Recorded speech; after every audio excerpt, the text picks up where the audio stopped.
know what? I've been around for a while. I've traveled the world, met some interesting people, done some crazy things. So you might just think there's not much that could take me by surprise. You'd be wrong. The world is full of stories and science and things that amaze and confound me every single day. Incredible mysteries that keep me awake at night. Some I can answer. Others just defy logic. Like the surfer attacked by a great white shark. Incredibly, he survives thanks to the intervention of dolphins. Did they intentionally risk their lives to save a human?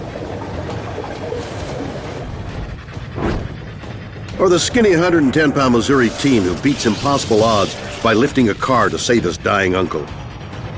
Do humans have reservoirs of hidden super strength? Weird or what puts it to the test. And is it possible to smell death? Across America, domestic pets are becoming harbingers of doom, accurately predicting when someone will die. Is that weird or what? Yep. It's a weird world, and I love it.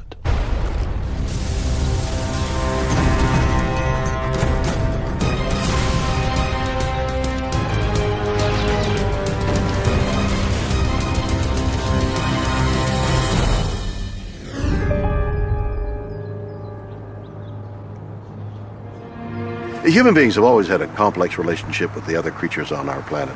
Now, there are some out there that we avoid for good reason, like lions and tigers and bears and wild women, but some we have a special connection with. Take, for example, dogs. We always think of dogs as being man's best friend, right?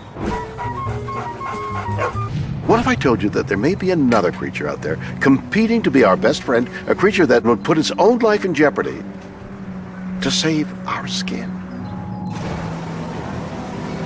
This story takes place in Monterey Bay, California. A surfer experiences something so horrible, it can only be described as a waking nightmare. On August 27, 2007, Todd Enders and Zane Hawley decide to catch some waves. I really felt that it was just a nice day and that we were going to get good waves. We paddled out together, and it was just me and Todd, and we were kind of laughing.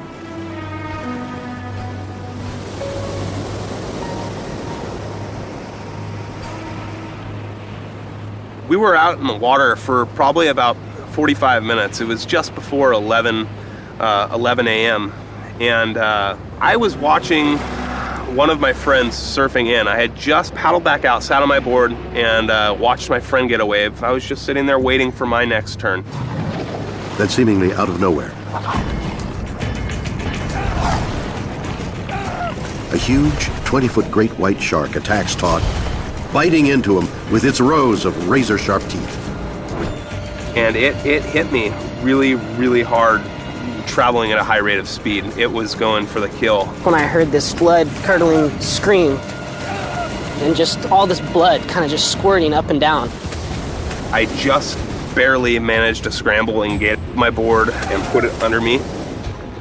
And literally, as I was putting the board underneath me, the shark latched onto me and sandwiched my surfboard with its bottom jaw and my back together because it bit me. It got me from my shoulder all the way down to my thigh, and it fit me in its mouth and shook me back and forth like you'd see a dog doing to a stuffed animal. I was literally with my back hanging off of my body, and it bent my right knee backwards and swallowed my leg into its mouth. So I was losing massive quantities of blood. I was just completely frantic and out of my mind, scared. But miraculously, something comes to his rescue. A nearby pod of bottlenose dolphins intervenes, attacking the massive killing machine. When I saw the dolphins kind of just freaking out in a frenzy and kind of pushing the shark away with their beaks. Tail slapping the water, trying to keep the thing from coming back for a third, a kill bite. The dolphins drive away the shark, but Todd is badly injured. And then, like it was sent from God, a wave came that was just a perfect little wave that was breaking right where we were. And I don't even know how I had the energy or the stamina or whatever it is to get into that wave, but I actually caught the wave. Within 10 or 12 seconds, I was washing up onto dry sand, and everything around me, all the foam, was just bright red. We all kind of patted him like, Todd, you're going to be all right, you're going to be all right. You know, but I was thinking, like, I don't think he's going to be all right. You know, I thought he was done. Todd is rushed to the hospital. It takes 500 stitches and 200 staples to close the massive wounds. Amazingly, Todd survives. I don't think I was meant to die. I think that somebody, a higher power, was looking out for me and really potentially sent these dolphins or intended for them to be in the right place at the right time and to save me, because I think that the shark was going for broke, you know? They say that great white sharks, when they attack, they make one devastating blow and then leave and wait for their prey to bleed out so they can completely avoid any type of injury to themselves. Did dolphins really go out of their way to protect that surfer dude? Maybe. I mean, after all, as far back as Aristotle, dolphins have been known as wise guardians of the sea, and throughout history there have been tales of them saving human beings and leading lost ships to the safety of shore, and that's why we love them so much. But do they love us? Today, researchers believe dolphins are planet Earth's second most intelligent living things, and that they should be classified as non-human persons. But is it possible these superheroes of the sea actually help humans like Todd on purpose? Diana Reese, who has been studying dolphins for almost 30 years, believes so. Why would they do this? Why would they risk staying in an area where there's sharks? Why would they risk coming to the aid of a person? It's not a relative, it's not even one of their own species. Why would they do this? Diana's research shows that dolphins are incredibly intelligent and unique creatures possessing some human-like qualities. And these qualities may be the reason why they came to Todd's rescue. Here we're showing this ability of dolphins for mirror self-recognition. The ability to recognize oneself is rare in the animal kingdom, confirmed in only a few species, including elephants, chimpanzees, and magpies. Dr. Reese's experiment was designed to find out if dolphins can recognize themselves in a mirror. In humans, mirror self-recognition emerges at about 18 to 24 months of age. And at that time, at least in human children, that's when the first signs of empathy start emerging. And now we're marking one of the dolphins. We mark them with a non-toxic marker, and he immediately swims to the mirror, which is right over here. He's been marked on his head, and it's now looking at this part of its head that's marked. And this is really unusual behavior for a dolphin. This dolphin's looking at the mark. Now, to see more of his body, he has to back away from the mirror. We understand that as well. And you can see him now. He's going to look in the mirror. He's spinning, and this is not a trained behavior. This is something he came up with himself. You see him looking and spinning. He looks and spins. This is an animal that knows he's looking at himself. If true, a dolphin's power of self-recognition could mean that they are self-aware, like humans. And that would mean dolphins could actually possess a range of human-like emotions, including empathy. I think these animals are capable of this kind of empathy. I think they're capable of understanding the plight of another, and I think they're capable of doing this behavior intentionally. So we know dolphins are amazingly intelligent. They may have the capacity for compassion and many of the same qualities we have. But is there a more obvious reason why dolphins saved the surfer's life? Was it simply because dolphins just hate sharks? Thomas A. Jefferson is a researcher at the Southwest Fisheries in San Diego. He believes dolphins could possess human-like qualities, but they are far from the lovable creatures of public perception. Is it possible the dolphins' actions were guided by another, far more sinister emotion? The image of dolphins as the happy-go-lucky playboys of the sea is not really very accurate. There are many reports where dolphins have actually injured or in some cases killed people. In 1994 in Sao Paulo, Brazil, a bottlenose dolphin acted in self-defense to ram and kill a drunken man who tried to thrust a stick into his blowhole.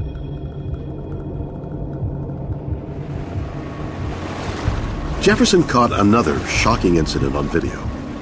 A school of dolphins killing a porpoise, seemingly without any justification. And we were doing research on bottlenose dolphins in Monterey Bay, and we came across a small group of dolphins that were behaving kind of unusually. A group of 3 dolphins out of a larger group of about a dozen or so were sort of corralling the porpoise and kind of pushing it underwater and very clearly hurting it so that it wouldn't be able to escape and move further offshore. And they eventually lunged on top of it and attacked it and behaved very aggressively and eventually actually killed the porpoise.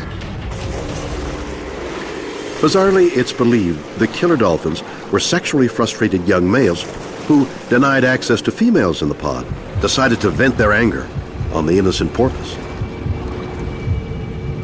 Could this capability for violence explain why dolphins attacked the shark? Could they have been looking for a fight? Or is there another unseen factor that can explain why dolphins saved the surfer's life? Dr. Daniele Maldini is the founder of Okeanos, a dolphin research group that had a boat out on the water when Todd was attacked. She believes there's a more logical explanation for what happened. On August 28, 2007, our boat was out in the bay to find dolphins and follow them and do our normal routine survey, taking pictures of the animals to assess what was going on that day. Their observations revealed that there were young among the dolphin pod, and it was to protect them that Maldini believes the dolphins attacked the great white shark.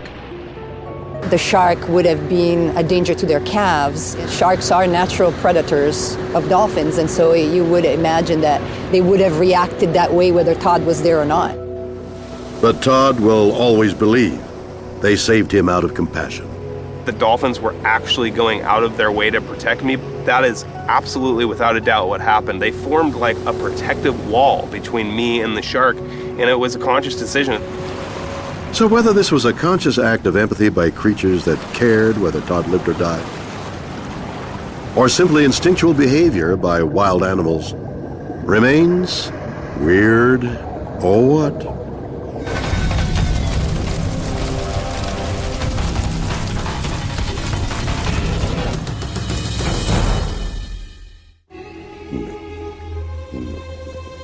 It's okay. Everyone loves pets. Around the world, countless millions of homes benefit from the love of a cat, and even more homes are covered with the hair of a dog. And although your beloved Rover or Chester may hold a place of high esteem in your home and at your feet, there's long been a suspicion about the dark and otherworldly powers of these furry friends. Folklore once spoke of a black dog as the portent of death. In medieval times, people oft associated cats with black magic. And they were thought to cause plague, a belief that saw these poor little things slaughtered by the millions. We've long since abandoned these superstitions, of course, but what if there really is some weird truth buried in those old myths? Camden, Ohio. Here at the Pines Hospice for the Elderly, something mysterious right out of the X-Files seems to be going on. Something that defies logic.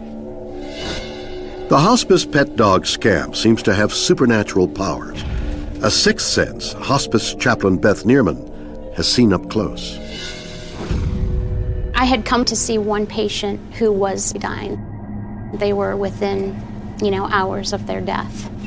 And when I walked in the door, Scamp came up to me and he was just barking, and he does not do that normally. I said, "What's the matter, Scamp?" And he just turned around and he walked straight to that patient's room.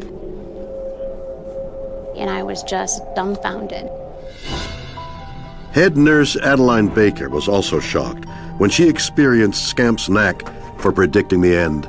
We found him at a bedside of some lady who was actively dying, and he was just sitting there standing guard. It took a few more times of things that happened like that for us to realize that maybe there was something going on here. He was always very curious to see if someone's okay or if he knew someone wasn't doing well. This one lady was ill on and off, and he knew the family.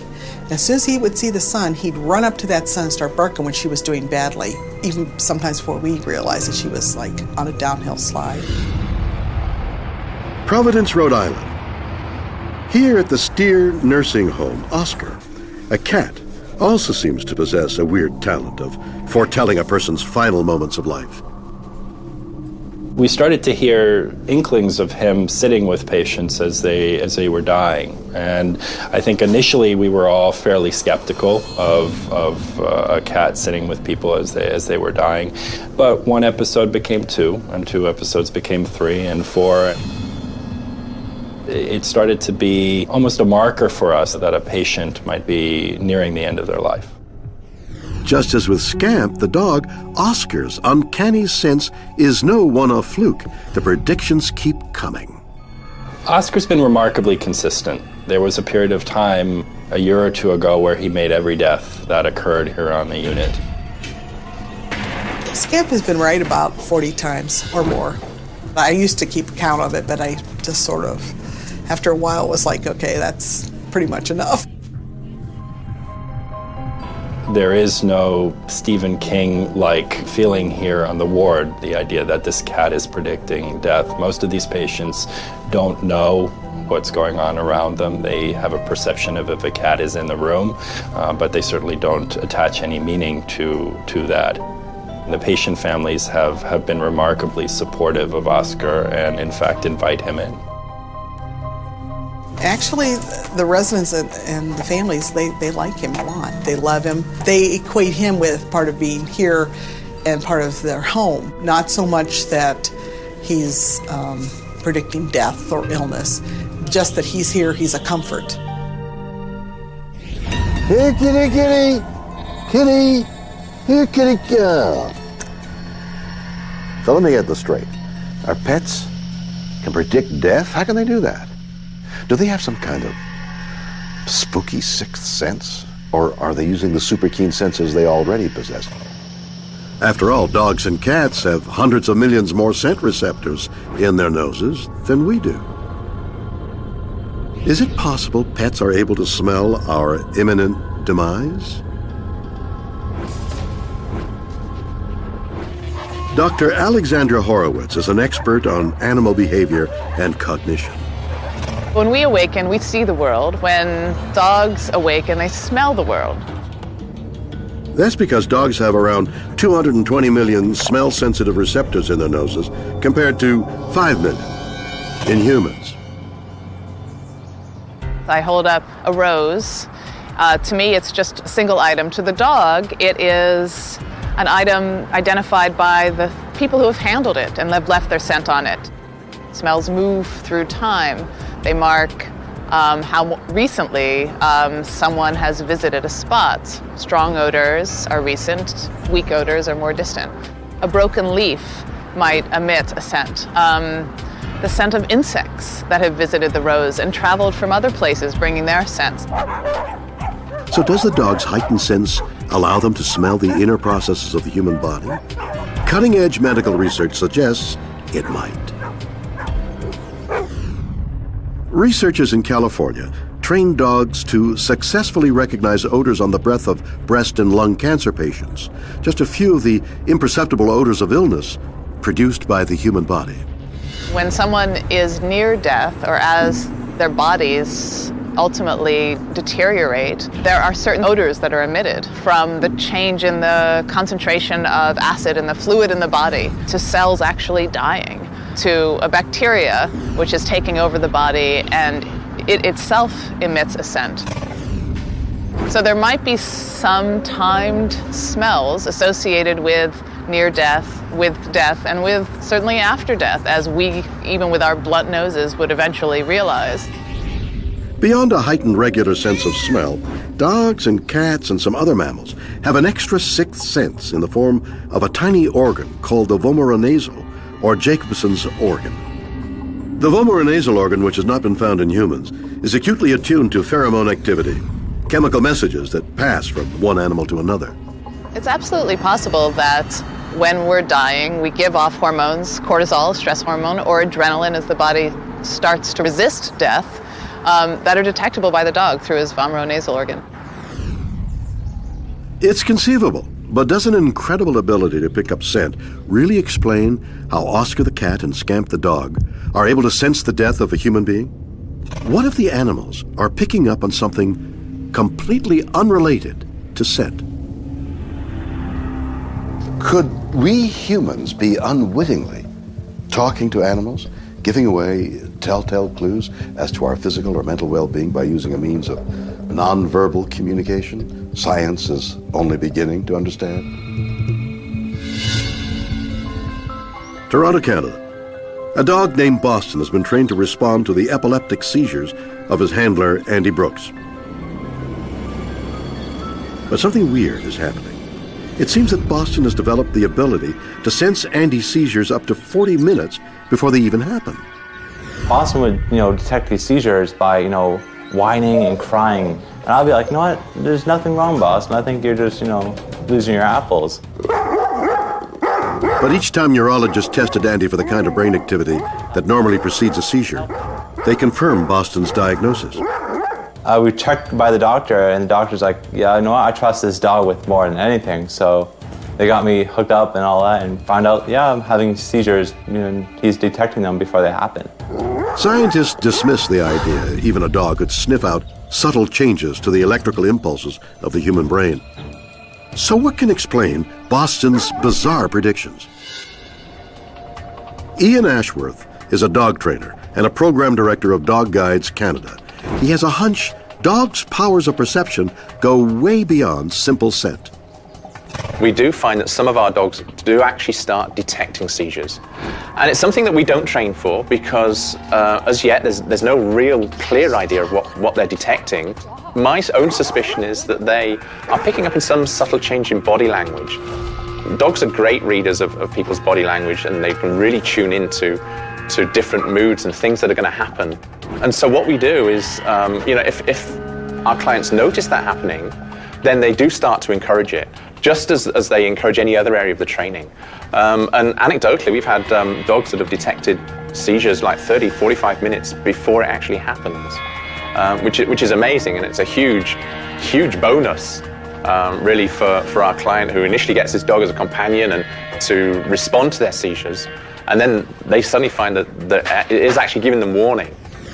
The best guesses, I think, are that they're detecting a slight change in behavior, which as humans we become accustomed to, even around an epileptic.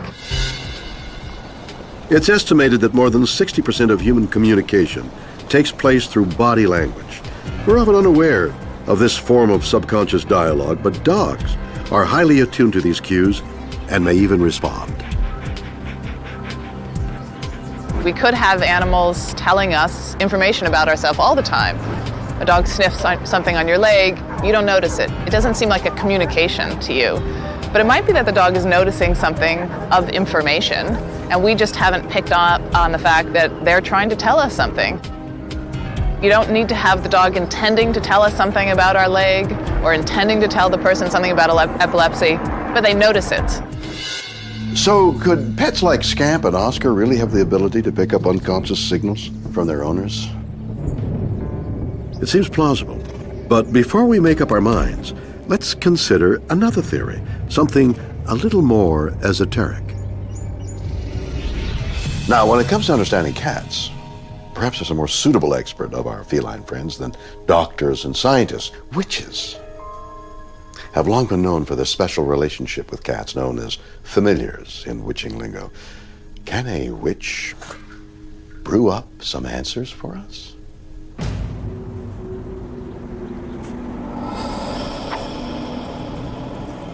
Laurie Cabot is the official witch of Salem, Massachusetts, and the prophecies of Oscar the Cat come, apparently, as no surprise to her. He certainly is top of the line familiar. All cats have an ability the same ability that humans have for becoming a psychic. Can cats read our conscious or unconscious minds? Cabot believes so, but only if our brainwaves align. Human brainwave activity is categorized into distinct patterns, including delta, theta, alpha, and beta. Beta waves are associated with the alert mind, while delta waves occur during deep sleep. But alpha waves occur when we are relaxed and settle somewhere in between, not asleep but not actively thinking. It is in this daydreaming alpha state where Cabot believes we all have the psychic potential to communicate with cats, who Cabot says are in the alpha state most of the time. I think that Oscar is doing what every cat can do. He's picking up the information from their aura and their energy. And I think those people are very fortunate, really, to have him walk with them into the other world. So Oscar the cat and Scamp the dog, are they smelling the imminence of death? Are we sending nonverbal signals to them? Or do our household pets have a supernatural sixth sense to read the human aura? Is that weird? Or what?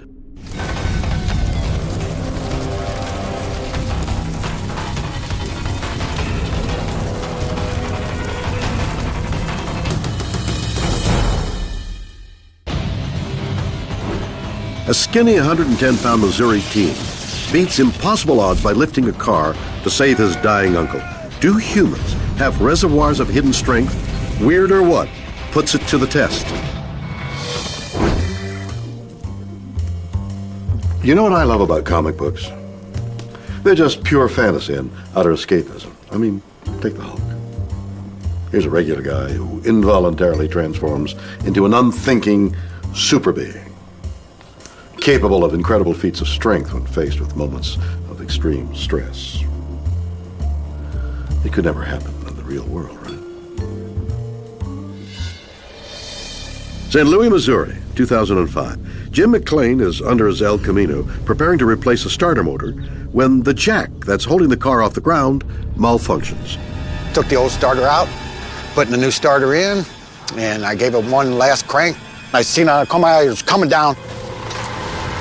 Then it just collapsed right on my chest. Trapped under the car, Jim has several broken ribs, but worse, with his lungs compressed, he can barely breathe. Help! And when I yelled help, it just crushed me more.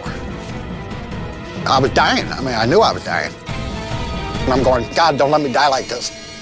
Jim's scream is heard by his nephew, Jack McClain, then just 14 years old. There I heard someone yelling help. And as soon as I saw that it was coming from my uncle who was under the car, then that's when I freaked out.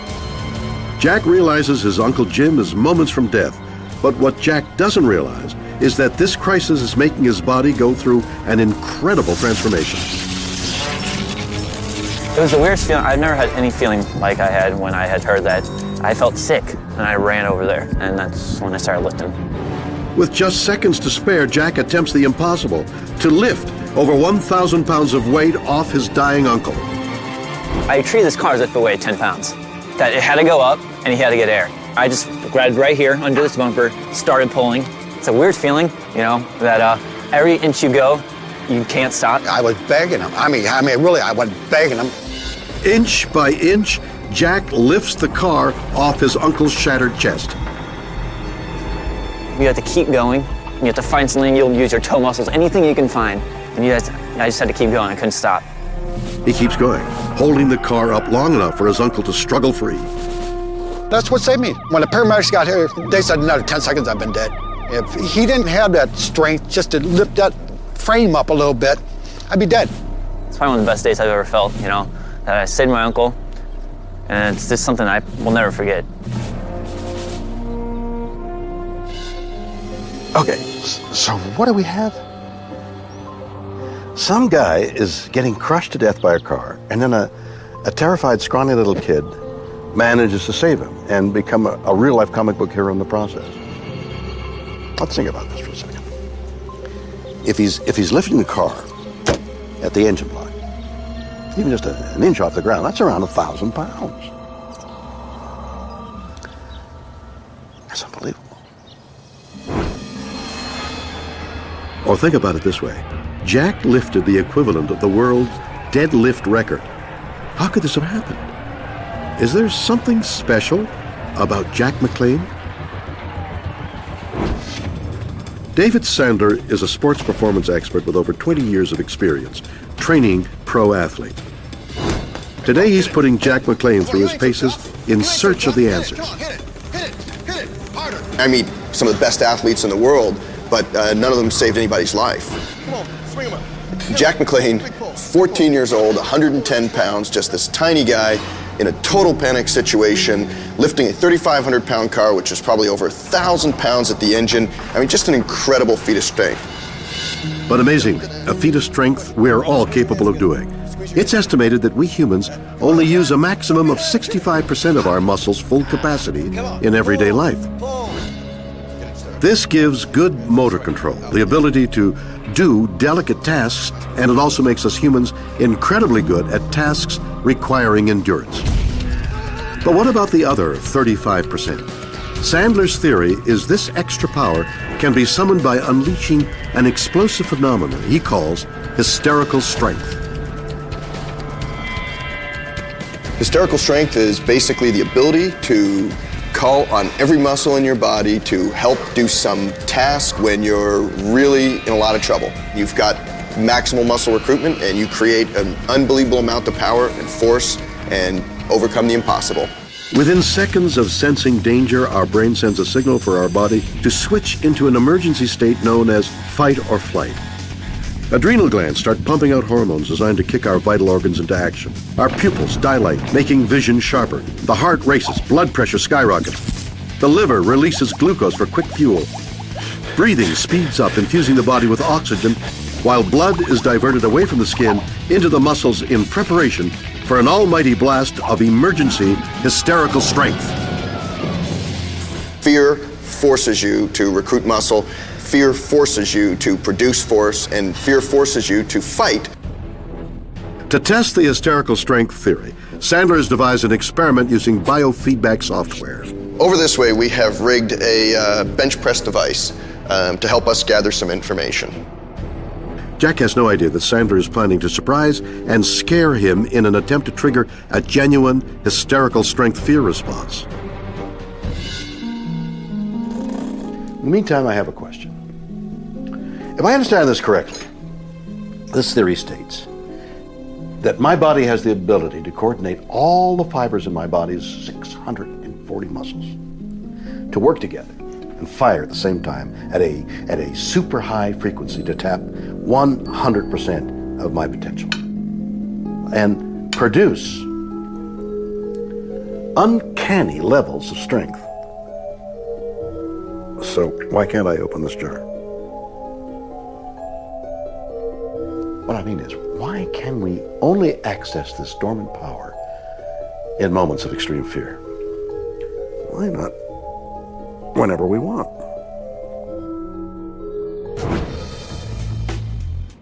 To find out, we need to take a trip into our evolutionary past. Let's ask this guy, Dr. Lawrence Gonzalez. He has a theory. We can't all be Superman all the time because we think too much. To him, a hormone-fueled physiological response is just part of the answer. The real explanation for such feats of strength is in how our brain rationalizes the extreme. If someone you love is pinned under a car, you might rush out and lift the car up without stopping to think that you can't lift a car. And the stopping to think is the key to this, because if you stop to think, you aren't that strong. All this thinking involves an area of the brain called the neocortex. The neocortex covers the outer layer of our brain and plays a critical role in controlling consciousness, language, reason, and logic, key characteristics that make us human. But according to Gonzalez, the neocortex also acts like an automobile governor, causing us to think twice, keeping our primal emotions in check. This overthinking makes us weaker, unable to tap into our full strength potential, a theory proven, Gonzalez believes, by the physical prowess of chimps. That is, the mechanics of their joints, the makeup of their muscles, their chemistry, all of that is pretty much the same as ours. They're simply able to take full advantage of it all the time. Even an average chimpanzee can lift more, jump higher than an elite human athlete. One reason for that, according to Gonzalez, is because they have a far smaller and less developed neocortex. So unlike us, the emotional instincts of chimps are far more unrestrained. They act without thinking and can summon 100% of their muscle capacity in everyday moments. So did Jack McLean manage to avoid thinking and override his neocortex? I didn't even waste time to think about, can I do it? I had to do it. Well, maybe he did. Okay, so science has a few neat theories to explain how we might react to these extreme situations. But does science have all the answers? Take the great explorer Sir Ernest Shackleton in 1908, a hero of mine. He and 3 companions survived walking for weeks, half-starved, across the frozen Antarctic wastes with a ration of just 1 biscuit a day. To what did he attribute his survival? Increased physiological response leading to greater endurance? No. To Shackleton, it was down to the reassuring presence of angels urging him on. So, could young Jack McLean have had a little help from, elsewhere? They think so. I always wear my cross, and I got Jesus tattooed on my chest. I always had him on my chest for many years. My grandpa, John Jack McLean, wouldn't be surprised if it was my grandpa looking over us. So what's going on? This is John Geiger, an author who has researched many such responses from those who have overcome seemingly impossible physical odds. He refers to it as third man factor.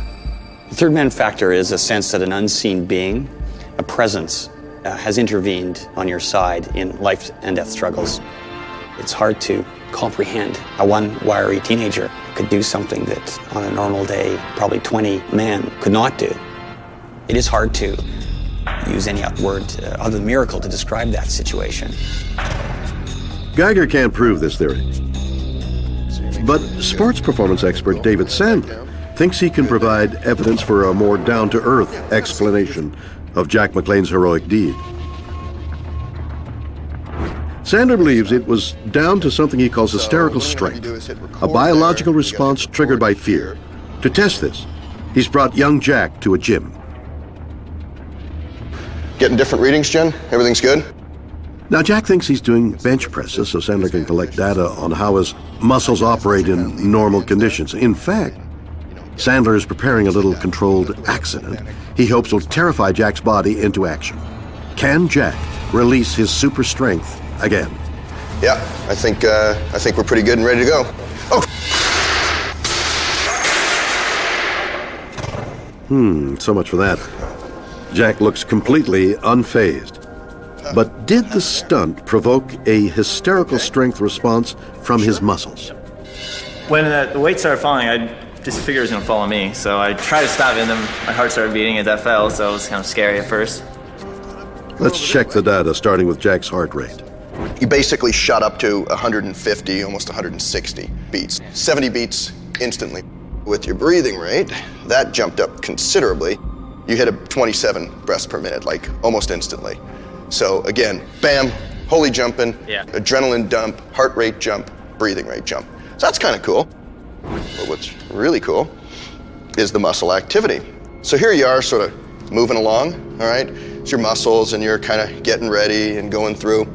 Now watch what happens to your muscle signal as we drop the weight. Oh, there it is. Yeah, see that? Yeah. Yes. Wow. So what happens is when you try to stop it, see how much more muscle activity occurs, okay? So as we're kind of doing this, you're sort of going up and down, we're getting a muscle reading. That was what you were seeing before. We drop the weight, you panic. Yeah. you fire everything you got to try to stop it. The experiment has shown how a shock event can trigger a fear response, calling dormant muscle strength into action. But what happens at the gym will never match that day in 2005 when a skinny 110-pound teenager managed to lift a full-size car off his trapped uncle. Is that weird or what?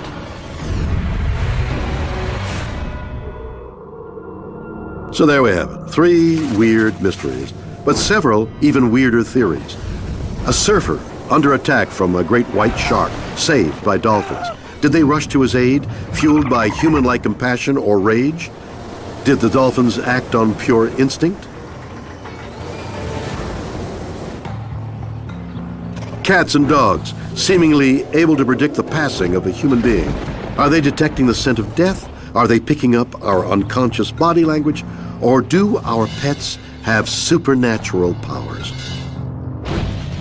A skinny kid does the seemingly impossible. He lifts a car, saving his uncle from death. Was this extra strength fueled by a fear response? Or did Jack McLean have a guardian angel? You decide. Join me next time for 3 more stories that will undoubtedly be weird or what?